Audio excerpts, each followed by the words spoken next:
ওকে, আমরা দেখতেছিলাম যে find the gradient of the curve, এই ফাংশনটা on the point where x is equal 1, find also maximum and minimum values of 2x³ minus 3x² plus এত, মানে ওই ফাংশনটারই আবার ম্যাক্সিমাম এবং মিনিমাম ভ্যালুসও বের করতে বলছে।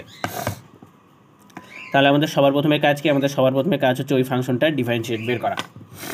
এই যে একটা ফাংশন, এই ফাংশনটার আমরা ডিফারেন্সিয়েশন বের করবো, dy/dx বের করবো। তার মানে dy/dx করার জন্য আমরা কি গুণ করে দিলাম সবাইকে আলাদা আলাদাভাবে, এই যে আলাদা আলাদাভাবে গুণ করে দিলাম।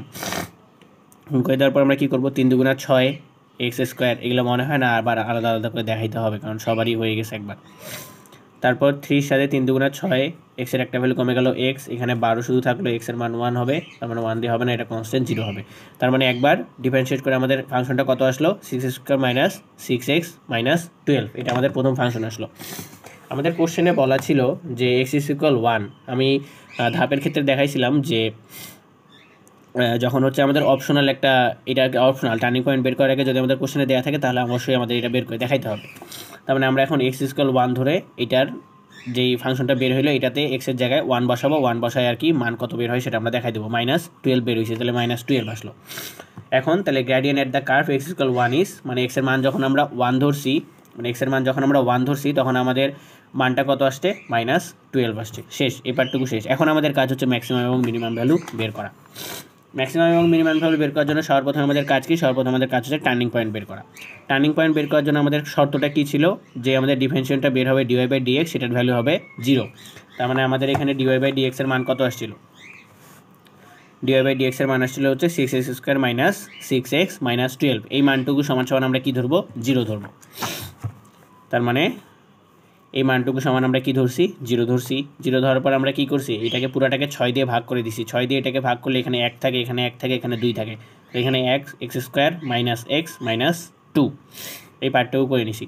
তারপর এটা আমরা মিডিল টার্ম করছি। মিডিল টার্ম যদি কেউ করতে না পারো তাহলে এখন কি ক্যালকুলেটারে দেখানো, ক্যালকুলেটারে দেখাই দিই, দেখা যাচ্ছে কি,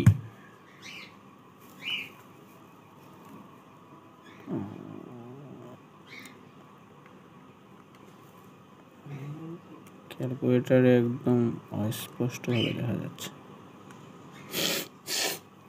আচ্ছা, ক্যালকুলেটারে না বুঝেই, ক্যালকুলেটারের কথাটা আমি বলে দিই সবাইকে, যদি ক্যালকুলেটারে করতে পারো। ক্যালকুলেটারে হচ্ছে বাটনটাতে চাপ দিতে হবে। প্রথমে হচ্ছে মোড বা সেট আপ যে বাটনটা আছে সেই বাটনটাতে চাপ দেওয়ার পর সেখানে হচ্ছে ইকুয়েশন একটা থাকে, EQN, ইকুয়েশন এরকম থাকবে বা পুরো ইকুয়েশন লেখাটা থাকবে, সেইটাতে চাপ দিব। সেটাতে চাপ দেওয়ার পর আমরা ওখানে বিভিন্ন ফাংশন দেখব, যে একটা হচ্ছে x³ দিয়ে থাকবে, একটা x² দিয়ে থাকবে, এরকম করে ফাংশন থাকবে 1 2 করে। তারপরে আমরা 1 চাপ দিয়ে ইকুয়াল চাপ দিব।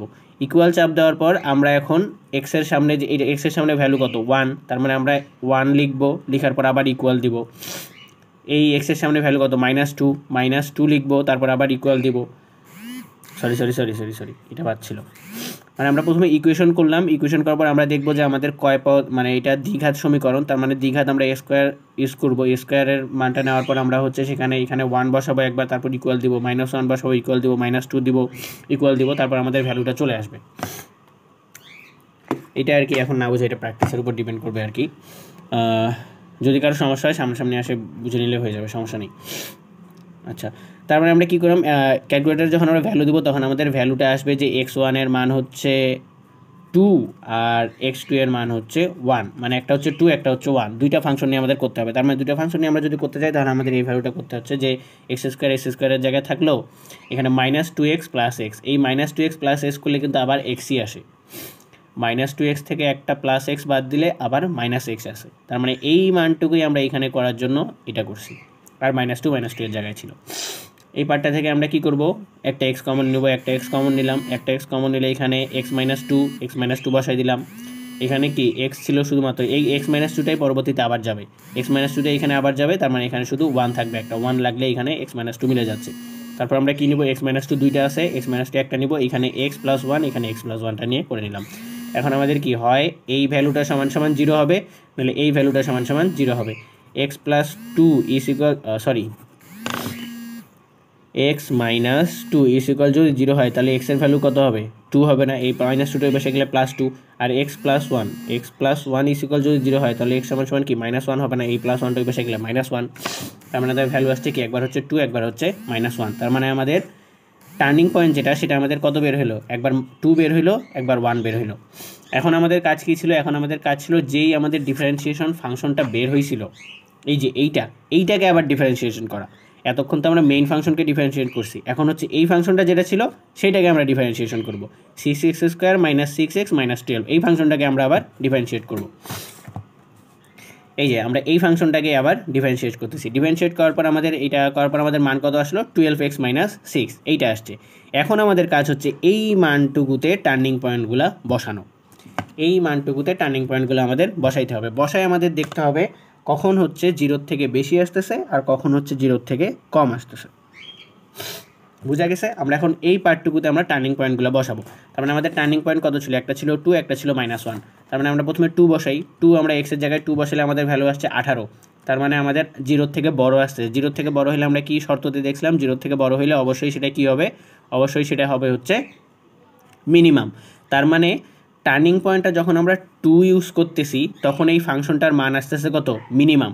তার মানে মিনিমাম ভ্যালু বের করার জন্য আমাদের অবশ্যই টার্নিং পয়েন্ট 2 ইউজ করতে হবে। কথাটা বুঝো যে আমরা এই ফাংশনটাতে টার্নিং পয়েন্ট 2 ইউজ করতেছি, 2 ইউজ করার পর আমাদের কি আসছে, ভ্যালুটা আসছে 0 থেকে বড়। 0 থেকে বড় মানে কি আমাদের মিনিমাম। তার মানে যেই কোশ্চেনে ফাংশনটা দেয়া ছিল সেই ফাংশনটার মিনিমাম ভ্যালু বের করার জন্য আমাদের টার্নিং পয়েন্ট কত ইউজ করতে হবে, 2 ইউজ করতে হবে। তারপর আমরা কি করব, এক্সের জায়গায় একবার -1 বসাবো, -1 বসানোর পর আমাদের কি মান আসছে, -18 আসছে। -18 কি 0 থেকে ছোট না, তার মানে কি 0 থেকে ছোট হইলে কি ম্যাক্সিমাম। তার মানে ওই ফাংশনটার কোশ্চেনে যেই ফাংশনটা দেয়া আছে ওই ফাংশনটা যদি আমরা ম্যাক্সিমাম ভ্যালু বের করতে চাই, ম্যাক্সিমাম ভ্যালু বের করার জন্য আমাদের টার্নিং পয়েন্ট তাহলে কত ইউজ করতে হবে, -1 ইউজ করতে হবে। বুঝা গেছে? ম্যাক্সিমাম ভ্যালু বের করার জন্য কি ইউজ করব, -1 ইউজ করব। মিনিমাম ভ্যালু বের করার জন্য কি করব, মিনিমাম ভ্যালু বের করার জন্য কি করব, 2 ইউজ করব। তাহলে এখন আমরা কোশ্চেনের যে মেইন ফাংশন ছিল সেটাতে আমরা ফেরত যাই। কোশ্চেনের মেইন ফাংশনটা কি ছিল, y = 2x³ - 3x² - 12x + 5, এটা ছিল মেইন ফাংশন।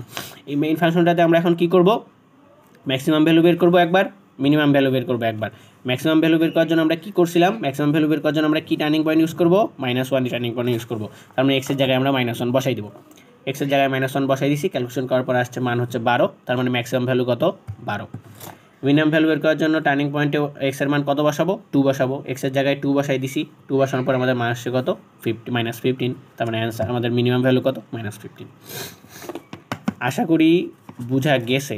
যদি বুঝা না যায় তাহলে হচ্ছে আরেকবার ভিডিওটা দেখার অনুরোধ রইল, আরেকবার দেখলেই হয়ে যাবে। আমাদের মেইন পার্ট হচ্ছে এইটা বের করা, এই যে এইটা বের করা, এইটাতে আমাদের টার্নিং পয়েন্টের ভ্যালুগুলো বসাইতে হবে। আমরা টার্নিং পয়েন্ট প্রথমে বের করব dy/dx = 0 ধরে, বের করার পর আমাদের এই ফাংশনটা বের করব, মানে যেটা আমাদের একবার dy/dx বের করছি সেটার আবার ডিফারেন্সিয়েশন করব।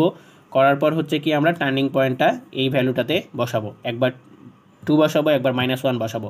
0 থেকে যদি বেশি আসে তাহলে হবে মিনিমাম, 0 থেকে কম আসলো তাহলে হচ্ছে ম্যাক্সিমাম। তারপর আমরা ওই টার্নিং পয়েন্টটা মেইন ফাংশনটা যেটা ছিল সেটাতে বসাই, আমরা দেখাই দিব যে মিনিমাম ভ্যালু কত আর ম্যাক্সিমাম ভ্যালু কত, মিনিমাম ভ্যালু ম্যাক্সিমাম ভ্যালু এভাবে আমরা বসাই করে দেব। ওকে ডান, আশা করি বুঝা গেছে। যদি না বুঝে থাকো ভিডিওটা আবার দেখার অনুরোধ রইল, আর যদি আরও কোনো সমস্যা থাকে তাহলে ভার্সিটির যে কোনো একটা ফ্রি টাইমে দেখা করলে আরও ভালোভাবে বুঝিয়ে দেওয়া যাবে। ওকে, আল্লাহ হাফেজ সবাইকে, আসসালামু আলাইকুম।